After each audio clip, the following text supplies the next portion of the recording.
퀴즈로 배우는 한자 6번째 시간입니다. 이 시간에는 이 글자 한 글자를 활용해서 이 5글자 한꺼번에 설명해 드리겠습니다. 그런데 먼저 이 글자의 변천 과정을 먼저 알아야 됩니다. 자, 지금 귀한 손님이 혼자서 이쪽으로 오고 있죠. 네, 이쪽으로 오고 있습니다. 그래서 갑골 문자에서는 이렇게 나타냈어요. 이게 오는 발자국이에요. 여기 앞에 여기 있죠. 네, 요거 발가락을 의미합니다. 그래서 발가락이 이쪽으로 돼 있죠. 네, 그래서 오는 발자국입니다. 그런데 전서체에서는 이건 뒤집어 버렸어요. 그래가지고 이런 형태가 되었다가 지금은 한자 붓으로서 혼자 뒤져올 치가 되었습니다. 혼자서 뒤쳐져 오는 거죠. 혼자 뒤쳐져 올 치. 자, 이 글자와 입구자 두 글자가 조합됐습니다. 이게 첫 번째 문제인데요. 5급 한자인데 무슨 글자일까요?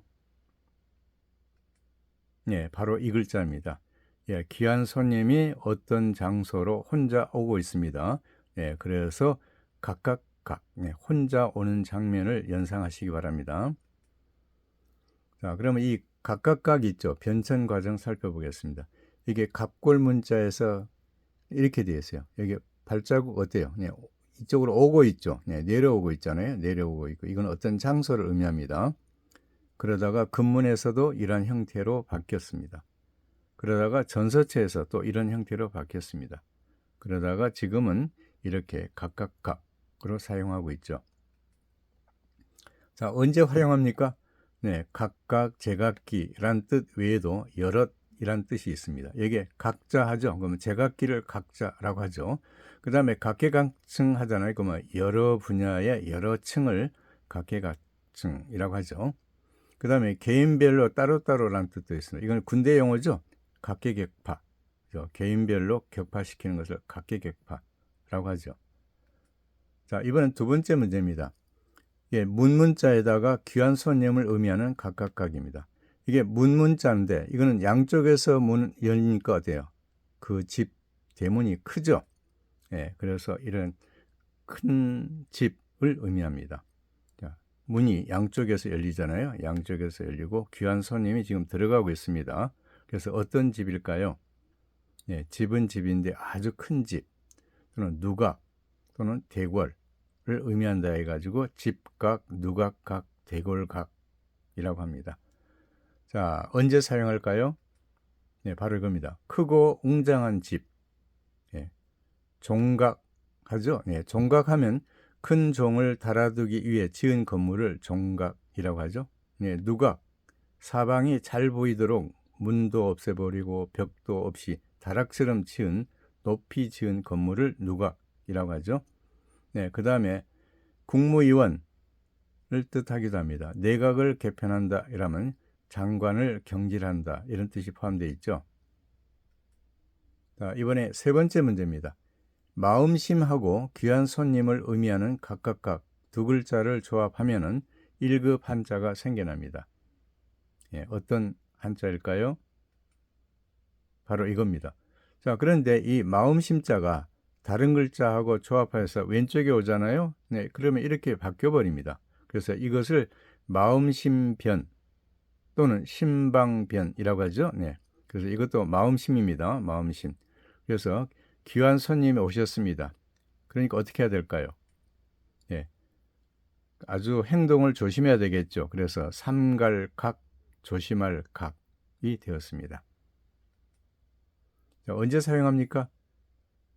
네, 각근, 정성껏 일한다 할 때 각근, 그 다음에 행동을 삼간다, 조심한다 할 때 각신. 네, 1급 시험 문제에 나옵니다. 자, 이번 네 번째 문제입니다.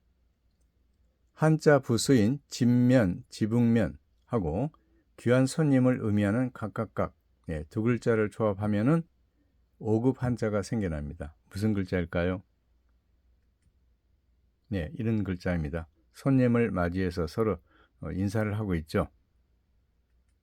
그래서 손객, 손님객입니다. 자, 그러면 이 변천 과정 살펴보겠습니다. 이게 갑골 문자, 지금으로부터 3700년 이전에 갑골 문자에서 이 손객, 손님객이 있죠. 이겁니다. 이렇게 되어 있어요. 손님이 오셨는데 이게 무릎 꿇고 지금 인사를 하고 있죠. 그러다가 근문에서는 무릎 꿇고 인사하는 모습을 없애버리고 이렇게 간단하게 했습니다.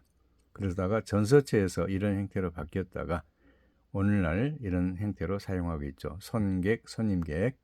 자, 언제 활용합니까? 손님, 나그네라는 뜻을 갖고 있죠. 자, 축하로 온 손님을 우리가 하객이라 하죠. 그 다음에 손님이 묵고 있는 방은 객실이라고 하죠. 그 다음에 여행지, 객지라는 뜻도 있어요. 자, 객지 하면은 타향을 말하죠. 타향, 네, 객지, 타향. 자기 집을 떠나가 있는 곳, 타향. 그 다음에 타향 땅에서 죽는 것을 객사 한다고 그러죠. 객사. 그 다음에 쓸데없음이라는 뜻도 있어요. 객기를 부리다. 네, 객기. 쓸데없이 부리는 용기를 객기라고 하죠. 그래서 객기를 부린다라고 하죠. 이같이 손객, 손님객은 손님, 나그네, 여행지 또는 쓸데없음 이같이 여러 가지 뜻으로 사용하고 있습니다. 자, 이번에 5번째 문제입니다. 손객, 손님객하고 머리혈. 이 머리혈은 한자 부수입니다. 한자 부수는 늘 말씀드렸듯이 영어 알파벳과 똑같습니다. 두 글자가 조합됩니다. 그러면 4급 한자가 생겨나는데 무슨 글자일까요? 바로 이 글자입니다. 네, 손님이 오면 항상 그 손님의 얼굴을 살피잖아요. 기뻐하는지, 슬퍼하는지, 좋아하는지.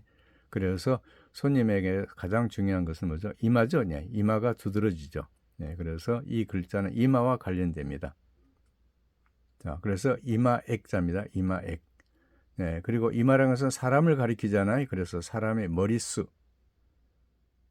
또 이 돈을 보면은 그 글자가 두드러지게 나와 있죠. 그래서 10,000원짜리 같으면 만, 1만이라는 숫자가 두드러지죠. 이마처럼. 그래서 수량액 또는 금액액이 되죠. 자, 언제 사용합니까? 네, 이마처럼 돋보인다 할 때 사용합니다. 이거 액자 아시죠? 액자. 네, 그림이나 또는 글씨, 사진 등을 끼워드는 틀을 우리가 액자라고 하잖아요. 다른 말로는 편액이라고 합니다. 그런데 이 액자 할 때 이 자, 글자자를 사용하잖아요. 그러면 현판에 쓴 큰 글씨를 이렇게 표현합니다. 그리고 돈의 액수를 나타낼 때 금액, 액수, 액면가 이죠. 전부 다 돈의 액수를 나타내잖아요. 이와 같이 이 이마 액자는 이마만 나타내는 것이 아니고 이마처럼 돋보이다, 돈의 액수를 나타낼 때 사용합니다. 자, 이번엔 6번째 문제입니다.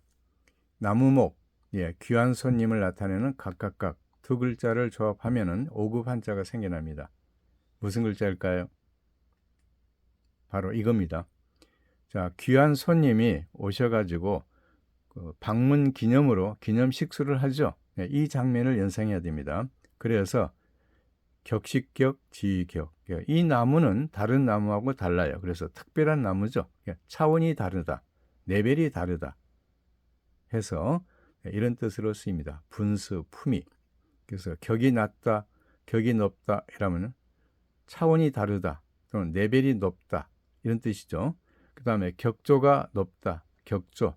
네, 문학 작품 등에서 이제 쓰는 말인데 그 차원을 말합니다. 레벨.